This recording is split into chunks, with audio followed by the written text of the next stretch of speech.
What's up, guy? Bro, You good? I'm tired, man. I've had back-to-back meetings the whole week.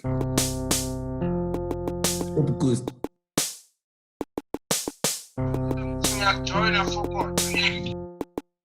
Put on your video.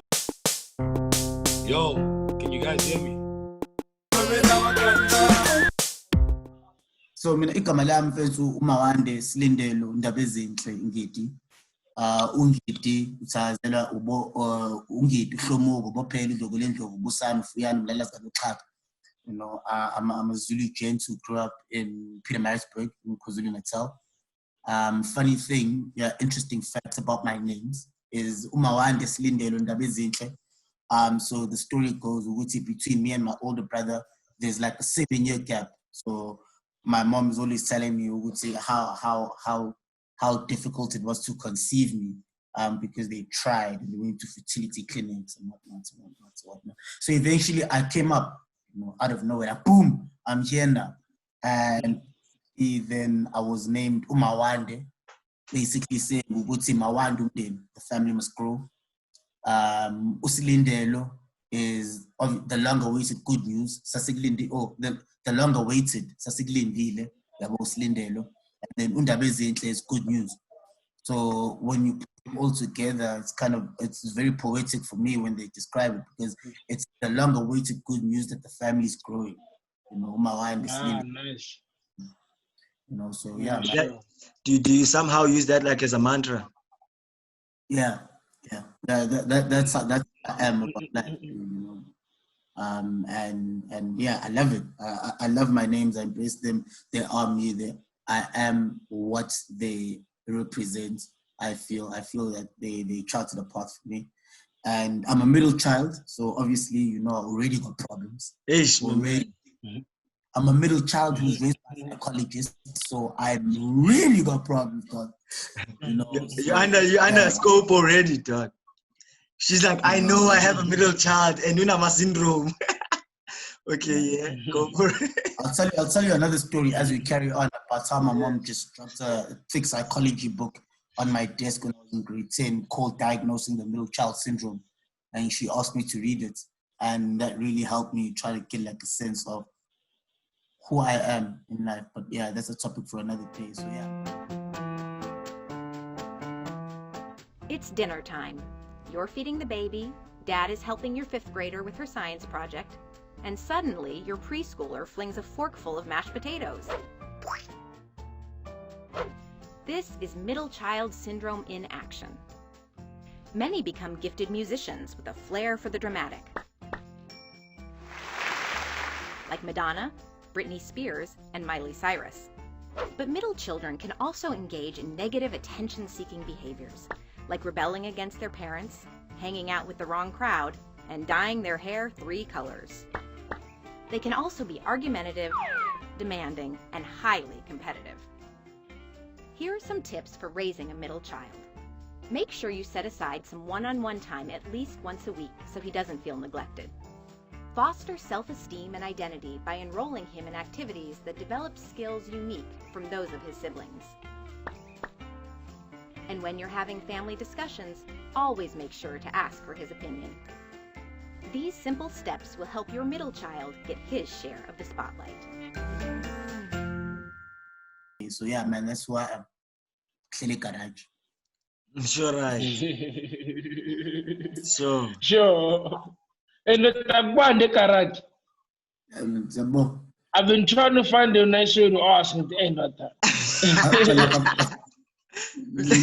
you know Some your typical father gifts. Yeah? Oh, yeah. The typical father gifts, I'm a dad now. Oh, yeah. I think this is like the first gown I've ever owned as a conscious human being. Obviously, my parents used to buy me my gown as a kid, but like as a conscious full adult, it's the first time I ever owned a gown, and I didn't buy it. I was never gonna buy a gown. My wife was like, "Right, it's called me. Yeah, I bought you a gown." For sure. Yeah. Actually, like, let me ask now on top of that, because you introduced yourself, ne? And yeah, You didn't mention the fact that you're a father and a husband. Like, do you feel that is an addition to you, or do you feel like that is something that you kind of like acclimatizing to? So for purposes of this, I thought my name was sufficient, but I can expand on what you were saying, because I wake up a father and a husband. I live being a father and a husband, go to sleep being a father and a husband. So it's not like I have a choice of deciding whether it's a part of me or not. It isn't. And it's a conscious decision that I take every day that I'm going to be a loving father and a loving husband, a providing father and a providing husband, a hardworking father and a hardworking husband. And basically my life, as a lot of people that know me would know, revolves around my family.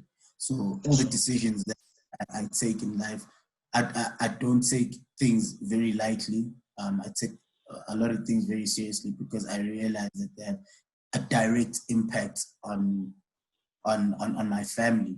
So whatever it is that I do, it's always okay, how is this going to affect my family? Like, for example, if I get my salary at the end of the month, it's a crude example. I make sure that my family is taken care of before I do anything else. So that's just the thing that I do. Before I even think about doing anything else, like my wife is always telling me, Mawandi, you never do things for yourself. Like, you don't buy yourself clothes. Basically, she has to take me into the shop to go get clothes. Because for me, that's not the important thing for me, you know. So if my family is provided for, then I'm happy. I'm a happy camper dog. And you'll see I'm still driving the same vehicle I've been driving since. From yeah. And yeah. Didn't you pick me up in that vehicle one day? Nah, that was the other one. That was the previous one. Yeah. That's another story. That's a story for.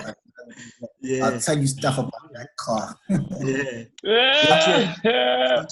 Here's one of those mobile trap house. Excuse me, let me get something. Yeah, no, exactly. It was a mobile trap house, man.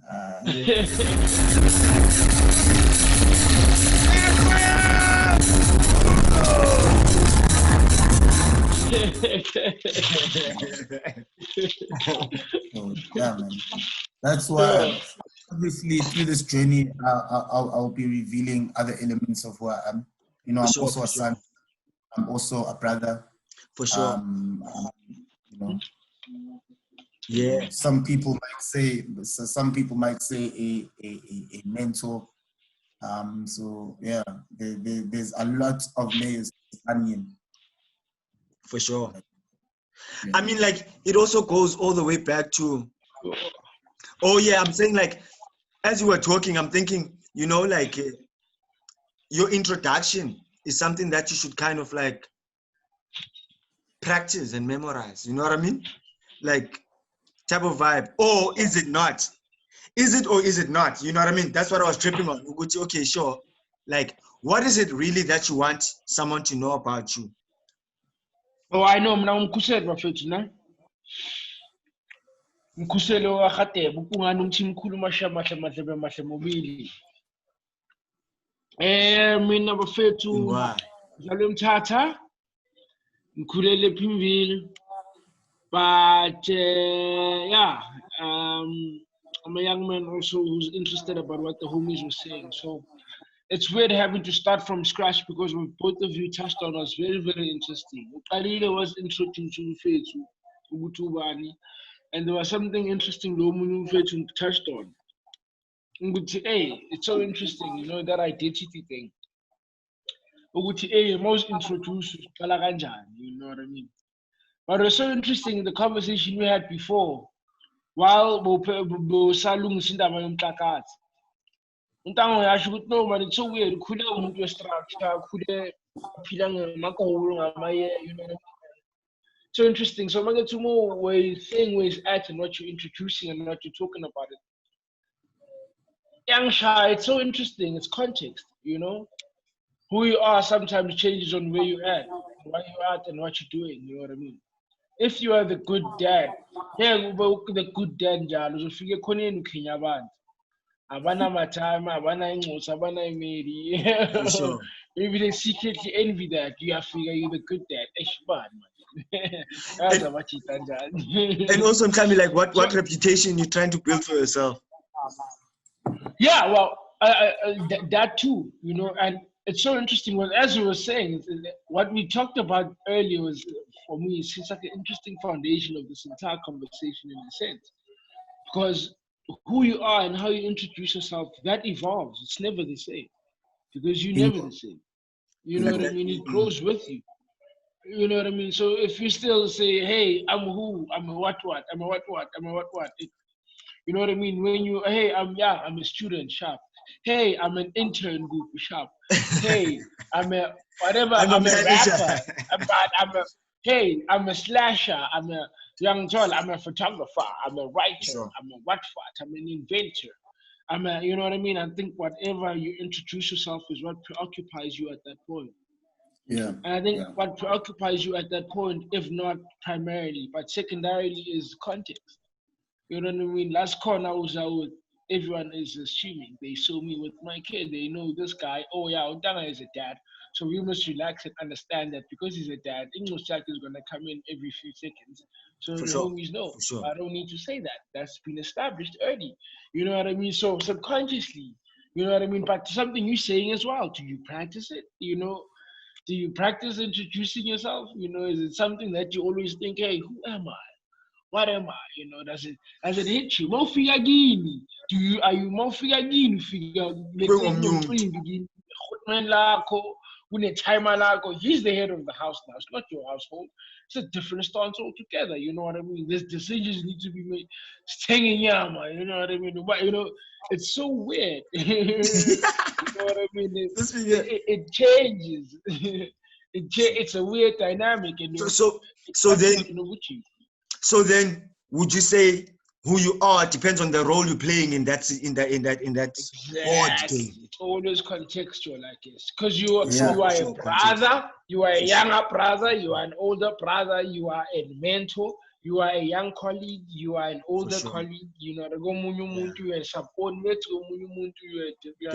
That's very interesting. You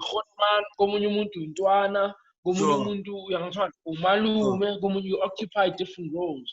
Sure. And so because you occupy different roles, you know what I mean, you conduct yourself accordingly, depending on what that role requires.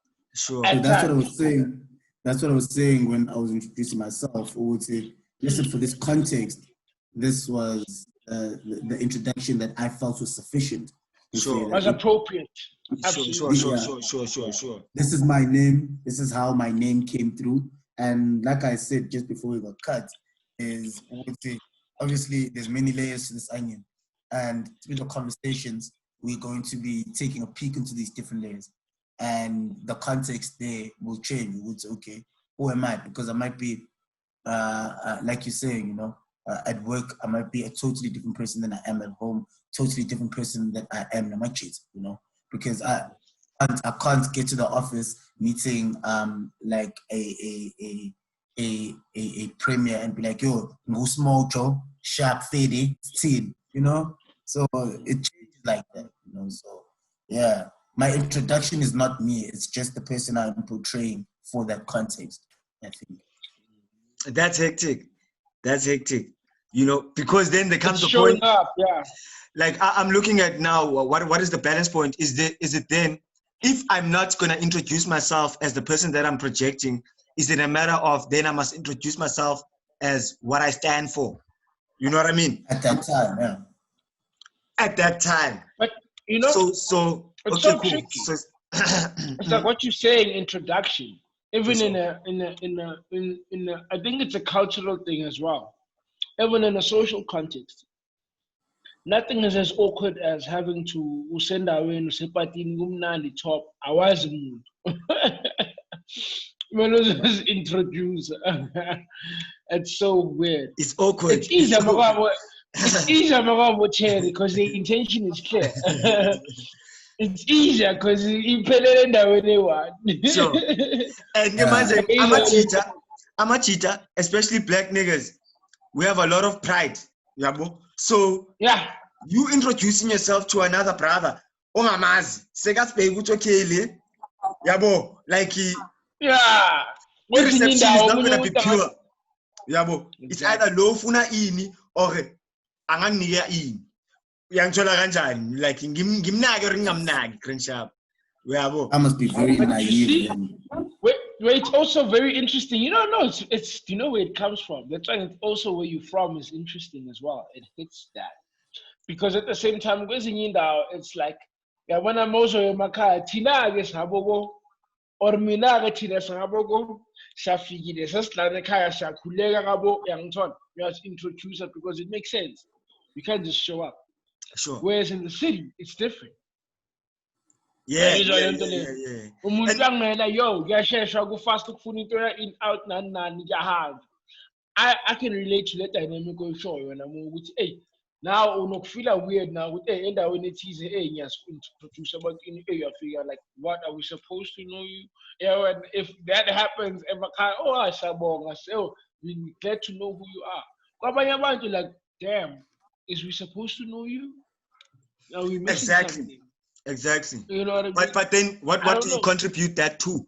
Is that now because what can you go as far as, because Mina in my head I'm contributing it to westernization and individualism.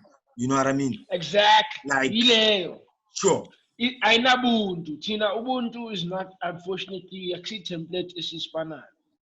If Bono, imagine if you had to push Ubuntu, you had to say hi to everyone in Joburg. What the fuck? It doesn't make sense. It's just not practical. No, Mara, you know what I mean?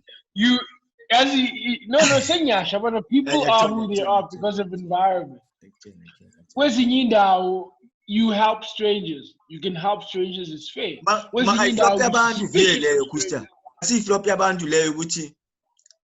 They take Ubuntu. They take Ubuntu as this extreme thing. There's no need for you to be greeting everybody in Joburg.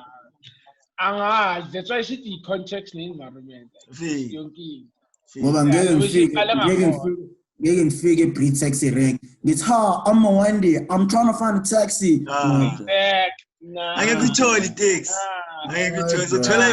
Mara, when you at the suit or the box, a VIP, a presidential suite, you have to order a drink, and your potential client is in front of you.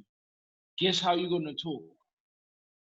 Now I know this might seem weird, because this isn't pickup advice or dating advice. This is just networking advice. This is for someone who's going to a networking event, who's going to a conference, someone who's going to be in a position to meet someone they don't know and want to strike up a conversation with that person. All you have to do is this. I walk up to someone and I say, hey, what's up? Sometimes I'll offer my hand, sometimes I'll wave, but it's just like that. Hey, what's up? What's going on there?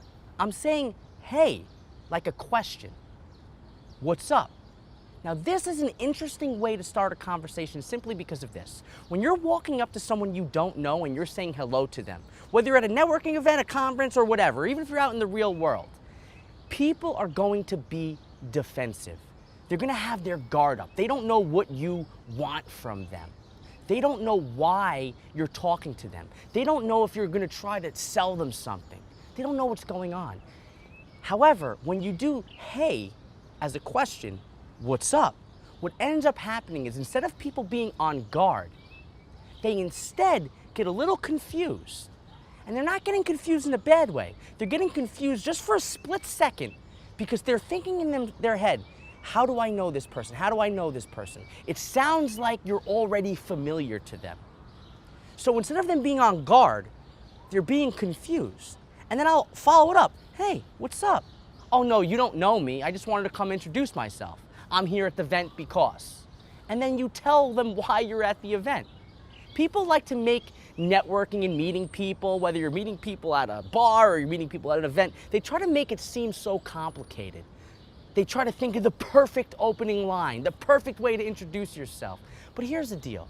When you're meeting people in the real world, you don't have to say the perfect anything. All you need to do is open the conversation in such a way that makes them interested in continuing the conversation. And that's why you should try out, hey, what's up, as a way to meet someone new.